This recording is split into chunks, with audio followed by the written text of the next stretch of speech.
wabarakatuh. Hai teman-teman, perkenalkan nama saya Rismayanti Bakti. Saya bertugas sebagai moderator. Adapun anggota saya yang akan memperkenalkan diri, langsung saja ini dia sesi perkenalan. Assalamualaikum warahmatullahi wabarakatuh. Hai teman-teman, perkenalkan nama saya Mimi Tresya Bruginting. Assalamualaikum warahmatullahi wabarakatuh. Hai teman-teman, perkenalkan nama saya Tanelia Putri. Assalamualaikum warahmatullahi wabarakatuh. Hai teman-teman, perkenalkan nama saya Cici Ramadhani juga.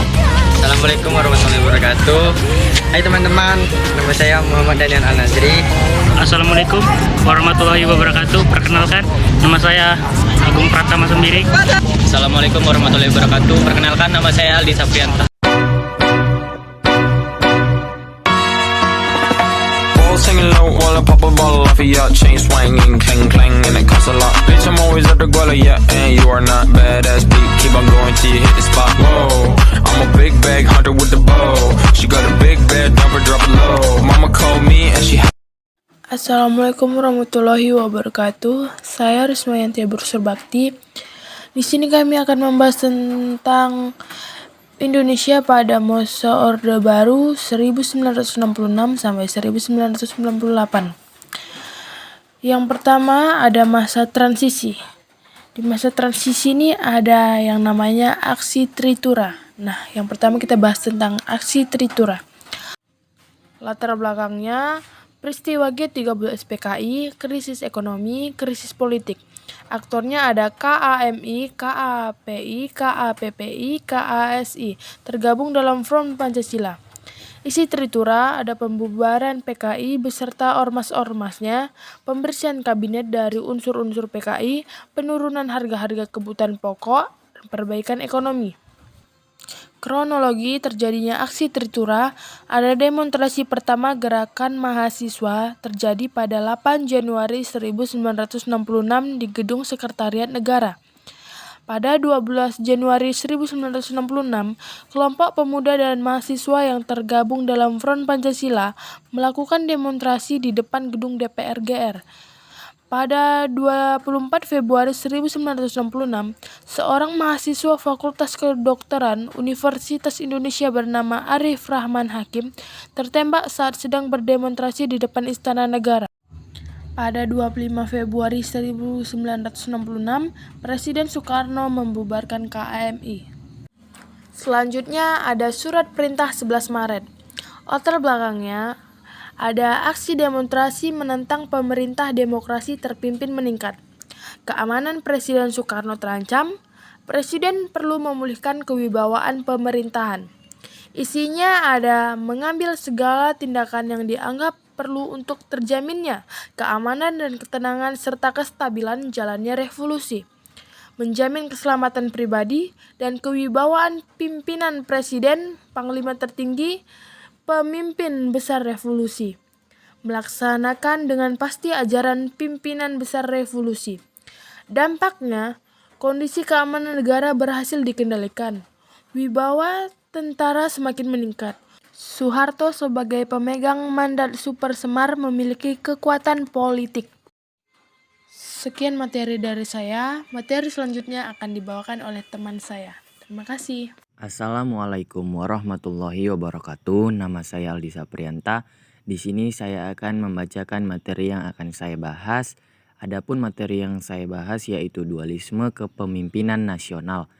Mengapa terjadi dualisme kepemimpinan nasional? Berdasarkan ketetapan 14 MPRS 1966 dinyatakan apabila presiden berhalangan, kedudukannya digantikan oleh mandat Super Semar. MPR memberikan tugas kepada pengemban mandat Super Semar untuk membentuk Kabinet Ampera atau amanat penderitaan rakyat.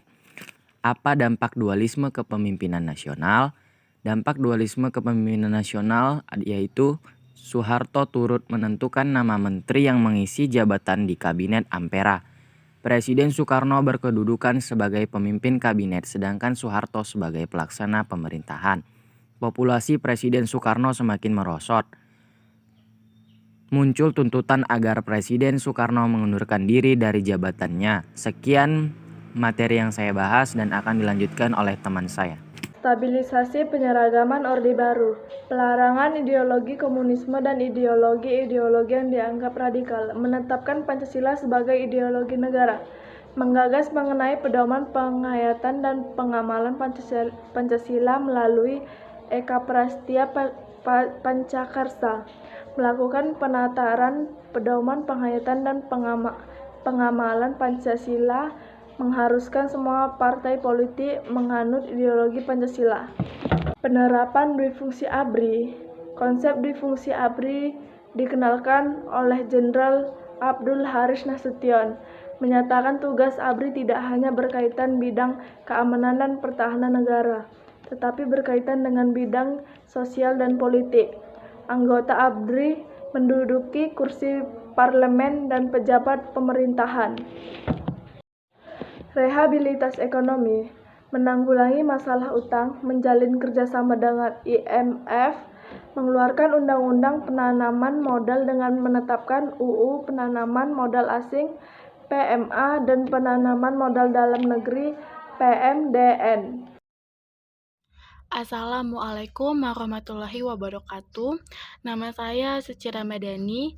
Selanjutnya saya akan menyampaikan materi saya, yaitu tentang kebijakan pembangunan pemerintahan Orde Baru.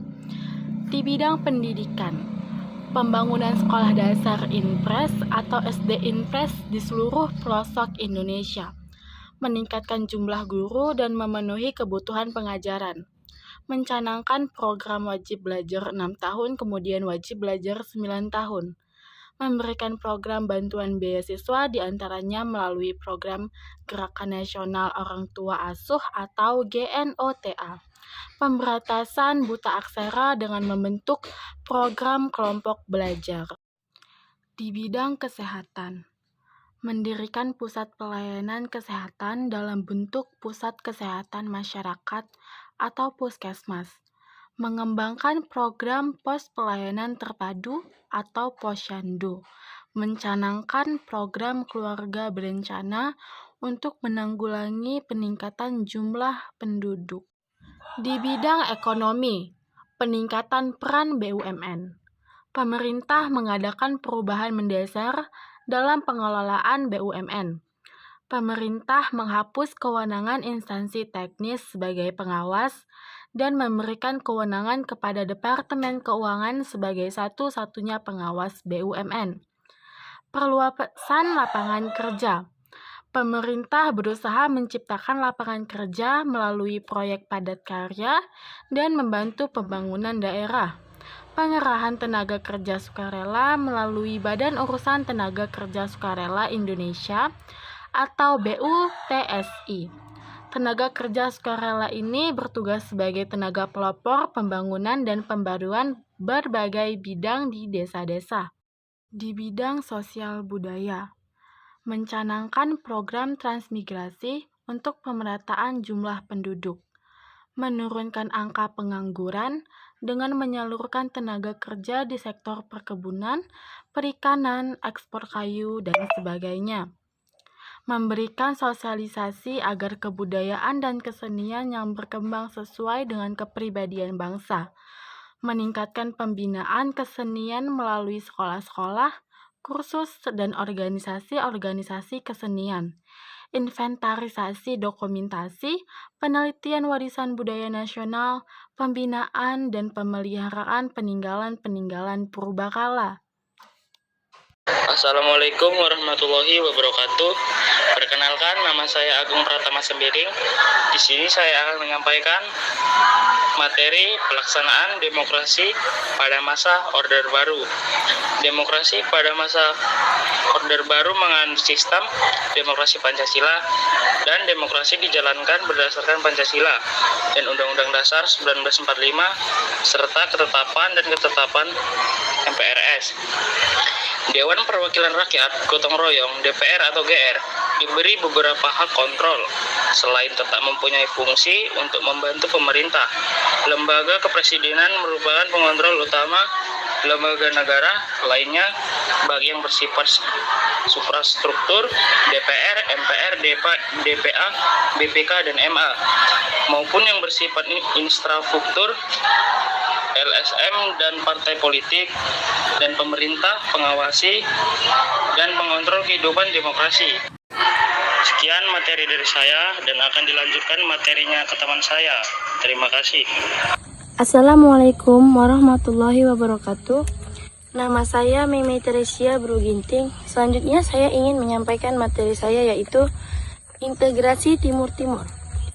Latar belakangnya ialah perubahan kebijakan pemerintah Portugis terhadap Timur-Timur, yaitu dengan menetapkan Timur-Timur sebagai salah satu provinsi Portugis. Rakyat Timur-Timur menghendaki kemerdekaan Timur-Timur atas penjajahan Portugis, penghapusan status koloni terhadap jajahan Portugis setelah Revolusi Bunga. Dan proses integrasinya ialah muncul partai politik yang memperjuangkan kemerdekaan Timur-Timur. Union Democrática Timorense atau UDT menghendaki agar Timur-Timur tetap berada di bawah kekuasaan Portugis dengan menjadi provinsi Portugis di seberang lautan. Fretilin menghendaki kemerdekaan penuh bagi rakyat Timur. Apodeti menghendaki agar Timur-Timur berintegrasi dengan wilayah Indonesia. Kota ingin berintegrasi dengan wilayah Indonesia. Trabalista ingin berintegrasi dengan wilayah Indonesia. Assalamualaikum warahmatullahi wabarakatuh. Saya Muhammad Daniel Al-Nazri. Di sini saya akan membacakan materi yang akan saya bahas. Adapun materi yang akan saya bahas, dampak pemerintahan Orde Baru. 1. Bidang ekonomi. Pemerintah berhasil menjaga stabilitas ekonomi. Pertumbuhan ekonomi mengalami peningkatan. Indonesia berhasil mencapai swasembada beras. Pengembangan sektor industri dan migas mengalami peningkatan. Kedua, bidang politik. Penyimpangan prinsip demokrasi karena Presiden Soeharto menjadi penguasa tunggal. Praktik KKN atau korupsi, kolusi, dan nepotisme menjangkiti birokrasi pemerintahan. Kebebasan pers dibatasi secara ketat. Pemerintahan tidak dijalankan secara transparan. Itu saja yang saya dapat bacakan untuk materi ini dan dilanjutkan oleh teman saya.